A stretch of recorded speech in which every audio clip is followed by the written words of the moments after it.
Hello മക്കളെ, ഇന്ന് നമുക്ക് 2ാം ക്ലാസ്സിലെ ഇംഗ്ലീഷ് ആക്ടിവിറ്റി ബുക്ക് നോക്കാം.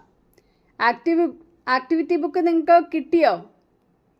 അതിൽ ഒന്നാമത്തെ ആക്ടിവിറ്റി എന്താണ്? Have you made the paper ant? നിങ്ങൾ പേപ്പർ കൊണ്ട് ആൻറ്റിനെ ഉണ്ടാക്കിയോ? Paste your ant below. എങ്ങനെയാണ് പേപ്പർ ആൻറ്റിനെ ഉണ്ടാക്കുക എന്ന് നിങ്ങൾക്ക് പറഞ്ഞു തന്നോ?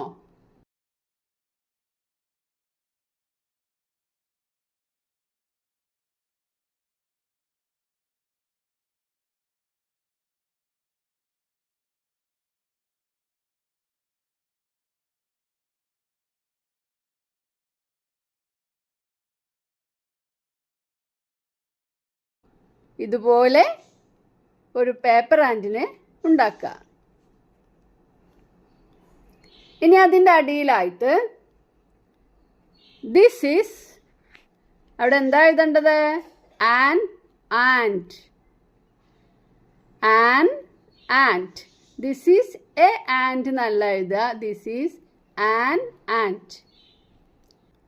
It is A paper and. This is an ant. It is a paper ant. Activity number 2 നോക്കാം. Let us sing ants on the move. നിങ്ങൾ ഇതേപോലെ ആൻസ് പോകുന്നത് കണ്ടിട്ടുണ്ടാവും എല്ലാവരും അല്ലേ? ഇങ്ങനെ വരി വരിയായിട്ട് മാർച്ച് ചെയ്തുകൊണ്ട് പോകുന്നത് പോലെ അല്ലേ? അപ്പം നമുക്ക് അതിനെ പറ്റിയുള്ള സോങ് ആണ് ants on the move. Ants are marching, here they go, moving quickly to and fro, lifting food and seeds they find, carrying food for all their friends. Ants are busy every day, never they stop, rest or play. Working every day, never they stop to rest or play. Next activity number 3. Draw the ants you have seen, color them. അവയുടെ colour നോക്കുക. നിങ്ങൾക്ക് സോങ്ങിൽ തന്നിട്ടുള്ള colour കണ്ടോ? അങ്ങനെയുള്ള അപ്പോൾ റെഡും ബ്ലാക്കും ഓറഞ്ചും ഒക്കെ കളർ നമ്മൾ ആൻസിന് കണ്ടിട്ടുണ്ട്. അപ്പോൾ നിങ്ങൾ അതുപോലെയുള്ള ആൻസിനെ വരയ്ക്കുക, എന്നിട്ട് കളർ കൊടുക്കുക. Activity number 4. How many ants did you see? നിങ്ങൾ എത്ര ആൻസിനെ കണ്ടിട്ടുണ്ട്? കുറേ കണ്ടിട്ടുണ്ട് അല്ലേ?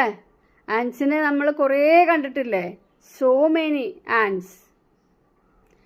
Where did you see them? അവരെ എവിടെയൊക്കെയാണ് കണ്ടിട്ടുള്ളത്? On the trees, on the holes, on the floor, on the mud അല്ലേ? ഇങ്ങനെ പല സ്ഥലത്തും കണ്ടിട്ടുണ്ട്. What color were they? ഏതൊക്കെ കളറായിരുന്നു അവ?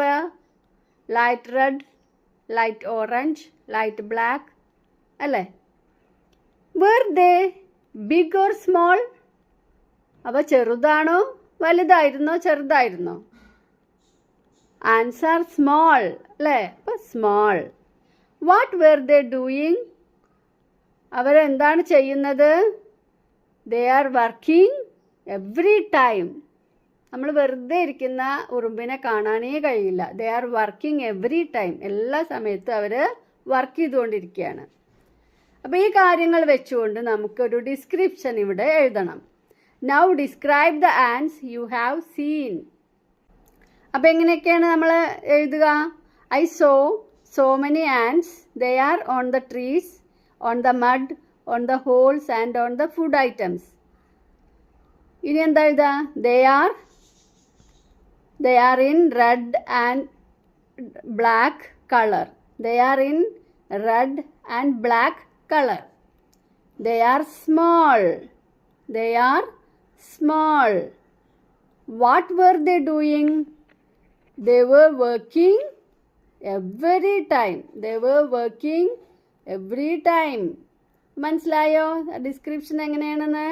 I saw many ants. They are on the trees, on the mud, on the holes and on the food items. They are in red and black colour. They are small. They are working every time. ഈ 4 ആക്ടിവിറ്റീസും ചെയ്തതിന് ശേഷമാണ് നമ്മളുടെ unit 1ലേക്ക് നമുക്ക് പോകേണ്ടത്. അതിനുശേഷം നമുക്ക് an umbrella four ആൾ എന്ന യൂണിറ്റ് പഠിക്കാം. അപ്പോൾ എല്ലാവരും ഈ 4 ആക്ടിവിറ്റീസും നിങ്ങളുടെ ടെക്സ്റ്റ് ബുക്കിൽ ചെയ്യുക. പേപ്പർ ആൻറ്റിനെ ഉണ്ടാക്കാൻ പഠിക്കുക. ഓക്കെ, നിങ്ങൾക്ക് ഈ വീഡിയോ ഇഷ്ടമായെങ്കിൽ ലൈക്ക് ചെയ്യുക. നിങ്ങളുടെ ഫ്രണ്ട്സിന് വേണ്ടി ഷെയർ ചെയ്ത് കൊടുക്കുക. ഓക്കെ.